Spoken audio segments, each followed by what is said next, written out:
Hi ಎಲ್ಲರಿಗೂ and welcome back. ಇವತ್ತಿಲ್ಲಿ ನಾನು ತುಂಬಾ ಆರೋಗ್ಯಕರವಾದಂತಹ ದೇಹಕ್ಕೆ ತಂಪಾಗಿರುವಂತಹ ಹೆಸರು ಕಾಳನ್ನು ಬಳಸಿ ಪರಾಟ ರೆಸಿಪಿನ ಶೇರ್ ಮಾಡ್ತಾ ಇದ್ದೀನಿ.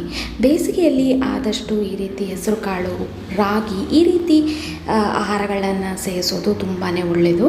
ಬನ್ನಿ ಹಾಗಿದ್ರೆ ಈ ಪರಾಟ ಮಾಡೋದು ಹೇಗೆ ಅಂತ ನೋಡೋಣ. ಮೊದಲಿಗೆ ನಾನಿಲ್ಲಿ 1 ಕಪ್ಪಷ್ಟು ಹೆಸರು ಕಾಳನ್ನ ಹಿಂದಿನ ದಿವಸ ರಾತ್ರಿನೇ ನೆನೆ ಹಾಕ್ಕೊಂಡಿದ್ದೆ. ಇದು ಚೆನ್ನಾಗಿ ನೆಂದಿದೆ. ಇದನ್ನು ನಾನೀಗ ನೀರಿಂದ ಬೇರ್ಪಡಿಸಿ ಮಿಕ್ಸಿ ಜಾರ್ಗೆ ಹಾಕ್ಕೊಳ್ತಾ ಇದ್ದೀನಿ.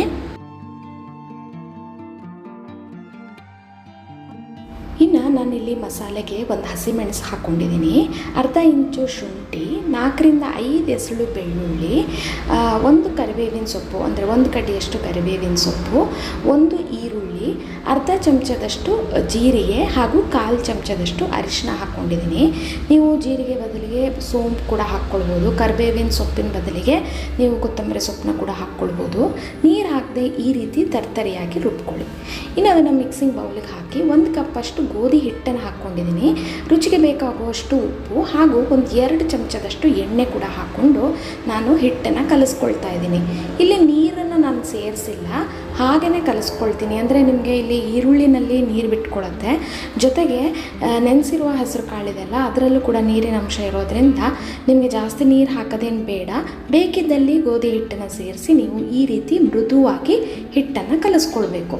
ಚೆನ್ನಾಗಿ ನಾದ್ಕೊಂಡು ನೀವು ಉಂಡೆಗಳಾಗಿ ಮಾಡಿಕೊಂಡು ನೀವು ಚಪಾತಿ ಹೇಗೆ ಲಟ್ಟಿಸ್ತೀರಾ ಆ ರೀತಿ ಲಟ್ಟಿಸ್ಕೊಂಡ್ರೆ ಆಯಿತು. ಸ್ವಲ್ಪ ದಪ್ಪ ಇರಬೇಕು, ತುಂಬ ತೆಳು ಇರಬಾರ್ದು. ಸ್ವಲ್ಪ ನಾನು ಮೇಲೆ ಗೋಧಿ ಹಿಟ್ಟನ್ನು ಉದುರಿಸಿ ನಾನು ಇದನ್ನು ಪರಾಟ ಹದಕ್ಕೆ ಲಟ್ಟಿಸ್ಕೊಳ್ತೀನಿ.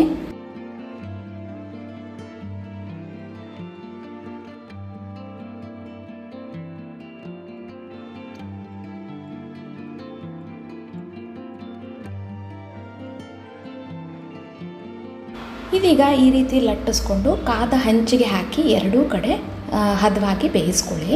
ಲೋ ಫ್ಲೇಮಲ್ಲಿ ಇಟ್ಕೊಂಡೇ ಬೇಯಿಸ್ಕೊಳ್ಳಿ. ತುಪ್ಪ ಹಾಕ್ಬೋದು ಅಥವಾ ಎಣ್ಣೆ ಹಾಕ್ಕೊಳ್ಬೋದು. ನಾನಿಲ್ಲಿ ತುಪ್ಪ ಹಾಕಿ ಬೇಯಿಸ್ಕೊಳ್ತಾ ಇದ್ದೀನಿ. ಎರಡೂ ಕಡೆ ನೀವು ಹದವಾಗಿ ಬೇಯಿಸ್ಕೊಳ್ಬೇಕಾಗತ್ತೆ. ಇನ್ನು ನಾನು ಹಾಕೋ ವೀಡಿಯೋಸ್ ನಿಮಗೆಲ್ಲ ಇಷ್ಟ ಆಗ್ತಿದ್ರೆ ಲೈಕ್ ಆ್ಯಂಡ್ ಶೇರ್ ಮಾಡಿ, ಜೊತೆಗೆ ಸಬ್ಸ್ಕ್ರೈಬ್ ಮಾಡದೆ ನೋಡ್ತಿದ್ರೆ ದಯವಿಟ್ಟು ಸಬ್ಸ್ಕ್ರೈಬ್ ಮಾಡಿ.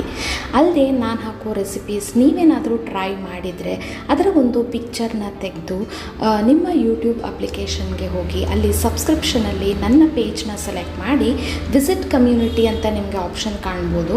ಅದನ್ನು ಸೆಲೆಕ್ಟ್ ಮಾಡಿ ಕ್ರಿಯೇಟ್ ಪೋಸ್ಟ್ ಅಂತ ಸೆಲೆಕ್ಟ್ ಮಾಡಿ ನೀವು ತೆಗೆದಿರೋ ಪಿಕ್ಚರ್ನ ಅಪ್ಲೋಡ್ ಮಾಡಿ ಪೋಸ್ಟ್ ಮಾಡಿದರೆ ನನಗೆ ಕೂಡ ತಿಳಿಯುತ್ತೆ ನೀವು ಕೂಡ ನಾನು ಶೇರ್ ಮಾಡಿರೋ ರೆಸಿಪಿನ ಟ್ರೈ ಮಾಡಿದ್ದೀರಾ ಅಂತ. ಹೆಸರು ಕಾಳಿಂದ ಮಾಡಿರುವಂತಹ ಪರಾಟ ಅಥವಾ ಚಪಾತಿ ರೆಡಿ ಆಯಿತು. ಹೆಸರು ಕಾಳಲ್ಲಿ ಪ್ರೋಟೀನ್ ಅಂಶ ಇರೋದರಿಂದ ಮಕ್ಕಳಿಗೆ ಕೂಡ ನೀವು ಕೊಡ್ಬೋದು. ತುಂಬಾ ರುಚಿಯಾಗಿರುತ್ತೆ. ನಾನಿಲ್ಲಿ ಮೊಸರು ಜೊತೆ ಸರ್ವ್ ಮಾಡಿದ್ದೀನಿ, ಹಾಗೆ ಕೂಡ ನೀವು ತಿನ್ಬೋದು. ಮುಂದಿನ ಇಂಟ್ರೆಸ್ಟಿಂಗ್ ರೆಸಿಪಿಯೊಂದಿಗೆ ನಾನು ನಿಮಗೆ ನೆಕ್ಸ್ಟ್ ವೀಡಿಯೋದಲ್ಲಿ ಸಿಗ್ತೀನಿ. Stay tune, stay connected. Thank you for watching.